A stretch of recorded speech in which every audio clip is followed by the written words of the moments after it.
Thank you for taking the time to speak with me. I'm Dontera Terrell. And, I just want to first ask you, how are you doing despite the heat wave that's taking place? How are you doing right now in this moment today? Oh, there you are, because I didn't see you. Things are going well. I mean, life's a choice. I think in a lot of cases, you just have to deal with what it is. And thank goodness I have a lot of great choices. So things are going well. Yeah, my sister always tells me you're one choice or one decision away from the Right. trajectory of your life. So it could be a good decision or it could be a bad decision. So, Lord, I'm here to tell you. when it's all said and done, being that you're a legend, Hall of Famer, what do you want your legacy to say about you? Well, that's an interesting thing. I guess you have to put it in the context of the way my life was and how I was raised. Mhm. The great thing is that my parents were big, I guess, adults of the civil rights movement in Alabama. They were heavily involved there, and they became teachers, met in college at an HBCU, by the way, Tuskegee Institute, and they were also track coaches, so public school teachers, AAU program directors. So I saw my parents, whether we liked it or not. I saw them serving in school, serving in the community, and I understood that we didn't get a lot of things that we had to, because sometimes we had to spend money on something else. So I guess my legacy is to try to leave a difference and make a difference like they did. What they did, they opened the opportunity for me to take it to the next level. My parents were both the first people in their family to go to college. So that me growing up was automatic. But then I was able to go to a world stage, and I felt I was prepared well, not because they prepared me, because they just lived a life that was something I admired and wanted to live up to. So I guess the biggest thing is that something I tell the young people that I coach here at Houston all the time is leave something better than when you came. Your legacy is what you've done, not what you get. And I think that I just tried to do what I could for young people. I tried to open the door that for them that I've already opened. I've tried to tell them how the world's going to be in an honest way. And I think one of the great things is that I've been able to be put in a situation where I can be honest, and I don't have to depend on people. I can just try to make their world better. So track and field, whether it was making it professional so that we can compete, or fighting drugs, or what I do now with young people to try to open their eyes with CL stars, and here at the university, take advantage of the opportunity to get your education and then monetize what you're doing on the track. So I just hope that I leave a legacy of everywhere I went, something was a little bit better. Yes. I feel like what I got from that was like, to whom much is given, much is required. And Well, just that's I want to take up on that. That's such a wonderful thing, because I remember I was running a race one day, and I won a national championship. It was at 200 meters, and it was this great race. I went across the line, and I remember this like it happened yesterday. It was an easy victory, and so I was like, wow, that was so easy that I'm just on another level. And I didn't mean it to put them down, but I just felt like I was blessed. It's just such another level. And I felt like I just can't waste this.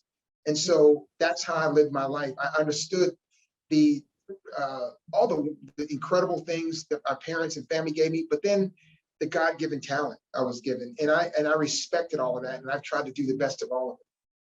yes, absolutely.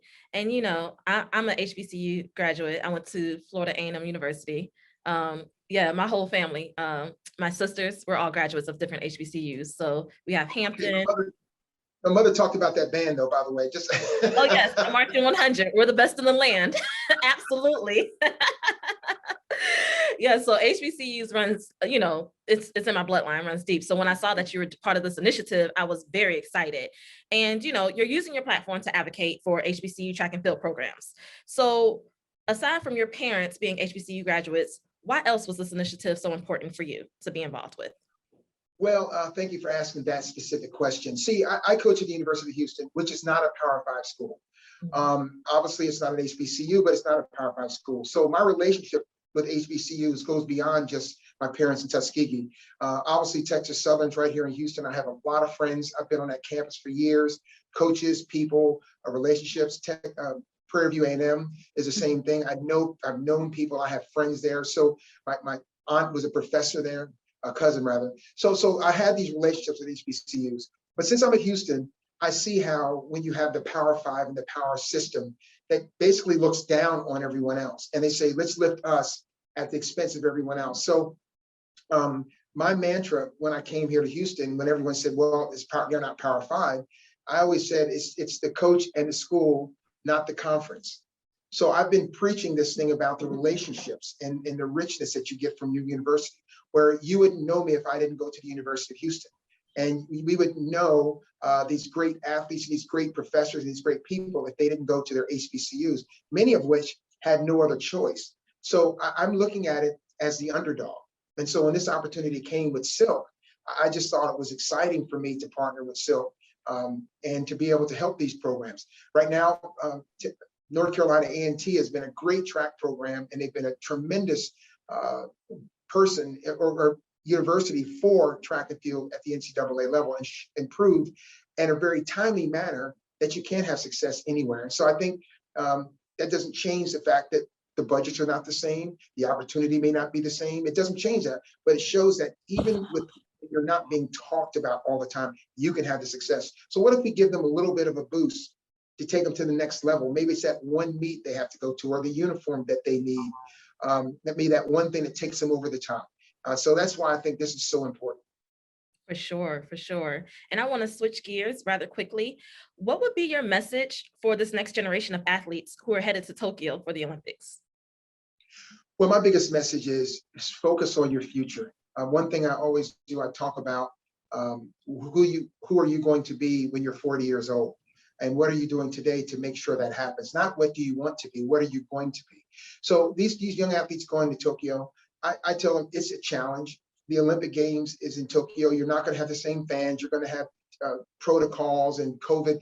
You have all of these challenges. But then look at it this way: you also had an extra year to prepare. So go there, take advantage of the opportunity. People are excited to see you. The Olympic Games will always be something that brings the whole world together. So take advantage of that opportunity to show the world who you are, what you are, and be a proud member of your community, your university, your family, and just be thankful that you're one of a select few people in the history of our world that get a chance to represent your country in the Olympic Games. For sure. And I just want to ask about you when you were competing in the Olympics. Thinking back to when you were training to compete for your very first Olympics, what was your biggest fear at the time? Did you have a fear? Well, I'm older now. I'm looking back at my younger self, of course.